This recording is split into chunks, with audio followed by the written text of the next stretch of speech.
안녕하세요, 악입니다. 자, 오늘은 2024년 5월 24일 비트코인 시황에 대해서 한번 말씀드려 보겠습니다.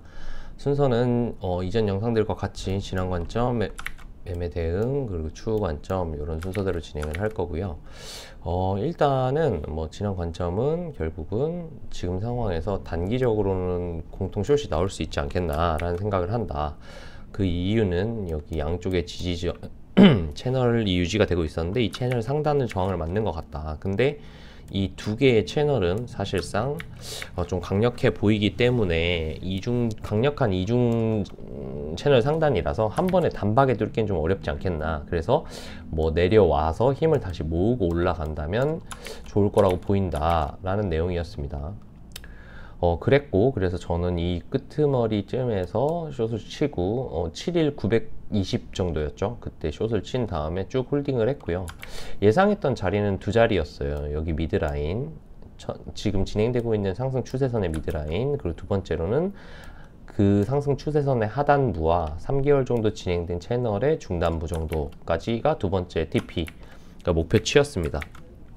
일단 저는 어떻게 매매를 했냐고 하면 쭉 홀드를 하고 스탑로스를 요쯤으로 잡아놨었죠. 그리고 나서 여기를 도달하지 못하고 결국은 쭉 빠져서 요 미드라인쯤 근처에 왔을 때 여기서부터 분할 익절을 하기 시작해서 미드라인에서 거의 다 날렸습니다. 그리고 약간의 숏만 현재 유지하고 있는 상황입니다. 약간의 숏을 유지하고 있는 이유는 제가 생각을 할 때 2차 라인까지도 갈 수 있지 않겠나라는 생각을 하고 있기 때문에 아직은 혹시 몰라서, 그리고 여기에서 제 생각에는 이제 추후 관점에 대해서 말씀을 드릴 텐데요. 여기까지 일단 공통적인 구간들의 최소치는 다 나왔다고 생각을 해요. 그래서 여기에서 저도 이제 내린 걸 봤을 때 추후를 좀 봐야겠지만, 여기 중요했던 매물대 자리가 있잖아요. 제가 그때도 한번 말씀드렸던 자리인데, 중요하다고 생각되는 이 매물대 자리에 딱 걸린 상황이기 때문에 제 생각에는 여기에서 버텨준다면, 즉 여기에서 자리를 좀 깔아준다면, 이런 식으로 좀 횡보를 해주고 여기에서 좀 살짝이라도 다져준다면 충분히 올라갈 수 있는 여건이 나온다고 생각을 합니다.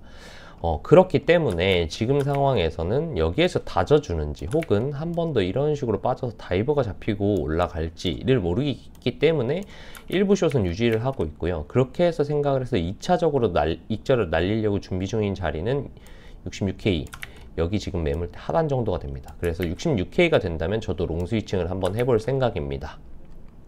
일단은 추후 관점에 대해서는 그렇고요. 오늘 조금 말씀드리고 싶은 건 이더리움에 대한 내용인데, 이더리움이 솔직히 저는 승인이 안 날 거라고 생각을 했습니다. 근데 이더리움이 승인이 나버렸죠. 승인이 나면서 어제 아래 위로 많이 흔든 상황입니다.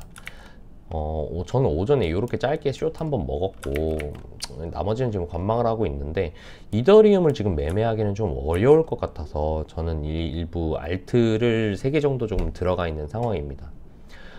비트가 흐를 수도 있다고 했는데 너 왜 알트 탔어? 라고 하시면 답변을 좀 드리자면, 아까 말씀드렸듯이 이 채널 하단에서도 튕길 수 있고 이 매물대를 지켜준다라는 생각이 있기 때문에, 지켜줄 수도 있다라는 생각이 있기 때문에, 여기를 지켜준다 그러면 알트에 대해서 수익이 꽤 날 수 있을 거라고 보고 있기 때문에 저는 단기적으로 알트를 짧게 생각하고 추세가 살아있는 알트들은 조금 롱 받은 상황입니다. 제가 오늘 오후에 조금 영상을 찍지는 못할 것 같아가지고 오늘 좀 오전에 좀 미리 말씀을 드리는 부분이 있기는 하지만, 그래서 오후나 지금 이제 주말이잖아요. 그러면 여기에서 이 주말의 횡보를 이 자리에서 매물대를 지켜주면서 버텨주는지를 좀 보는 게 관건이 될 것 같고, 그리고 여기에서 만약에 빠진다고 하면 좀 빠르게 빠져야 될 것 같아요. 66을 간다면, 혹은 66을 제끼고 기존에 생각했던 64까지 간다면 아주 빠르게 빠져야 될 것 같고, 여기에서 만약에 66에서 지지를 받아버린다면 여기에서 좀 빠르게 말고 올라오면 여기서 당연히 다이버가 걸리겠죠, 단기적으로. 그렇기 때문에 롱들이 좀 들러붙을 수 있는 여건도 매수를 받을 수 있는 여건도 좀 나오지 않겠나 라는 생각을 하고 있습니다. 그래서 저는 일단 요 미드 저항을 받고 다시 한번 바닥을 다져줄 때 가롱을 좀 받아볼 만한 자리라고 생각을 하고 그렇게 대응을 할 예정이고요. 그리고 제 생각에는 알트를 롱 받은 이유 중에 하나가, 또 만약에 여기에서 횡보를 하면 알트는 쏠 거예요. 왜냐면 이더가 분위기가 좋잖아요. 여기에서 크게 막 와장창 깨지지 않으면 여기에서 이렇게 흘러내리고 반등을 주면 아마 알트들은 거기에서 하면서 슬쩍 빼다가 반등을 엄청 많이 줄 거예요. 오히려 비트가 이만큼 줄 때 알트들은 반등을 많이 줄 거라고 좀 보고 있습니다. 왜? 이더가 방향이 좋기 때문에 그런 식의 접근으로 이제 저는 알트들을 좀 받은 상황이고요.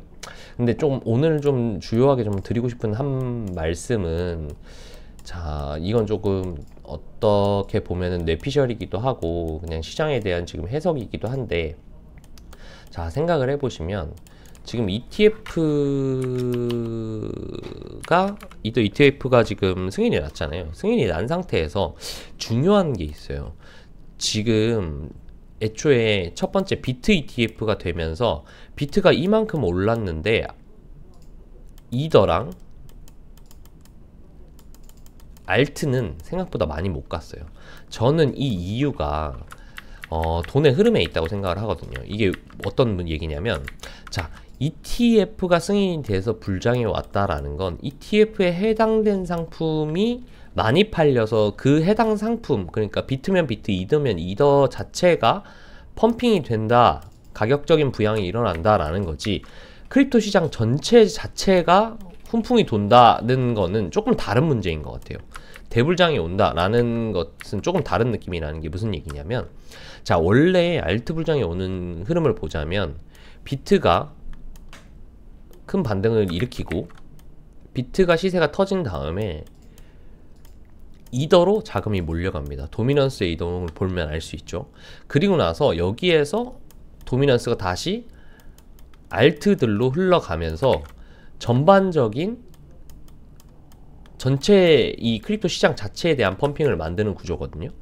자, 그런데 이러면서 이제 비트가 많이 올랐던 지표들을 좀 식히고, 그 다음에 식히는 동안 이더가 한 템포 더 늦게 오른 다음에 여기서 또 식히고, 그 다음에 알트들이 오를 때 이 두 가지 식힌 메인들이 다시 한번 출발하면서 계속 순환적으로 이렇게 다시 이렇게 흘러가는 구조들로 이 전체 시장에 펌핑을 시키는 구조란 말이죠.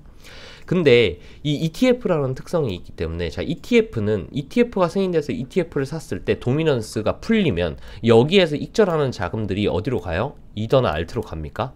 안 가요. 지금은 ETF가 됐으니까 이더로 갈 수는 있겠죠.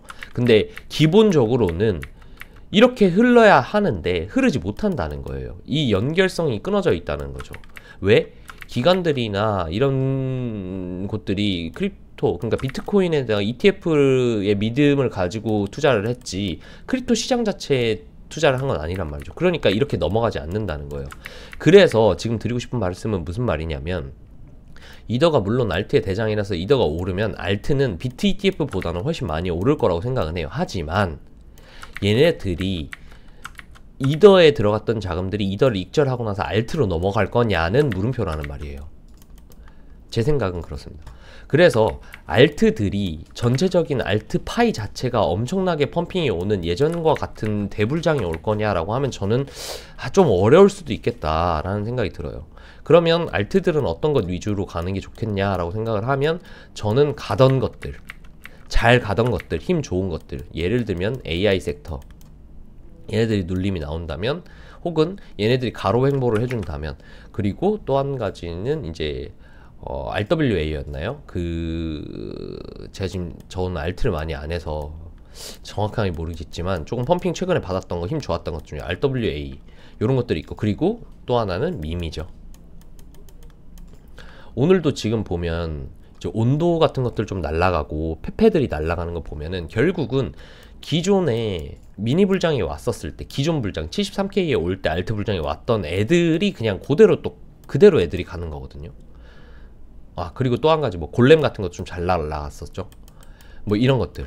그래서 이 전체적인 그냥 예전에 알트의 불장이 왔을 때는 농사매매라 그래서 섹터별로 뭐 1섹터, 2섹터, 3섹터, 4섹터, 뭐 NFT, 게임, 뭐 AI 이렇게 섹터를 나눠놓고 출발하는 순차적으로 이렇게 모든 시장들이 이렇게 돌아서 순환매가 일어나는 구조였다고 하면, 지금은 그건 아닌 것 같다. 제 생각에는 가는 것들만 가는 시장이 되지 않겠나. 왜? ETF의 특성 때문에 라는 생각이 좀 들어서 개인적인 생각으로는 아마 알트에 이더 ETF가 되면서 이더를 사시는 분들도 있겠지만 알트 불장이 올 거라고 생각을 한다고 하면 제 생각에는 기존에 힘이 좋았던 애들, 잘 갔던 애들, 인기가 좋은 애들을 위주로 사시는 게 좋지 않겠나라는 생각을 마지막으로 조금 당부의 말씀으로 드리면서 오늘 영상을 좀 마무리해 보려고 합니다. 그리고 이런 정보들이나 해석들은 사실 방에서도 상시 알려드리고 있고 그리고 저희는 이제 아무래도 계속적으로 오늘 아침에도 이런 부분들에 대한 브리핑을 계속 올려드리고 있거든요. 근데 이런 브리핑들이나 흐름이나 이거는 제가 지금 오전에 올린 내용인데 뭐 2차까지는 이런 식으로 좀 접근을 해야 될 것 같다. 그리고 오늘 말씀드린 영상에 말씀드린 내용들도 오전에 브리핑을 다 드린 내용입니다. 그래서 여기에는 이제 말씀드렸던 것처럼 뭐 알트 훈풍이 돌고 수는 있는데 실망감에 내리는 시장에 1차적으로 ETF 승인이 나면서 이더의 큰 기대감이 담겼다. 그래서 훈풍이 돌 것 같다 알트에. 그런데 중요한 건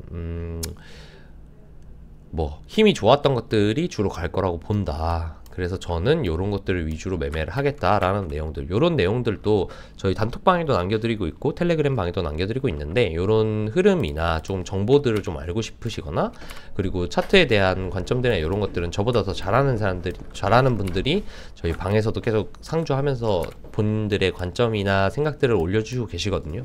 네, 그런 것들은 좀 참고하기 좋기 때문에 많은 분들이 같이 저희 단톡방이나 텔레그램 방에 오셔서 매매하고 도움도 받으시고 그리고 본인이 아시는 정보들도 공유해 주셨으면 좋겠습니다. 뭐 입장료가 따로 있는 것도 아니고 조건이 있는 것도 아니기 때문에 더보기란이랑 댓글창에 링크를 보시고 그냥 편하게 입장하셔서 같이 즐겁게 매매했으면 좋겠습니다. 자, 오늘 영상은 여기까지 하고요. 앞으로 또 주말이 올 텐데 그리고 이더 ETF가 되면서 아주 시장 자체에는 그래도 힘을 좀 다시 한번 실어주는 계기가 될 수 있는 좋은 조건이 만들어졌으니까 매매 잘 하시고 대응 잘 하셔서 수익 많이 나셨으면 좋겠습니다. 자, 오늘 영상은 여기까지 하겠습니다. 감사합니다.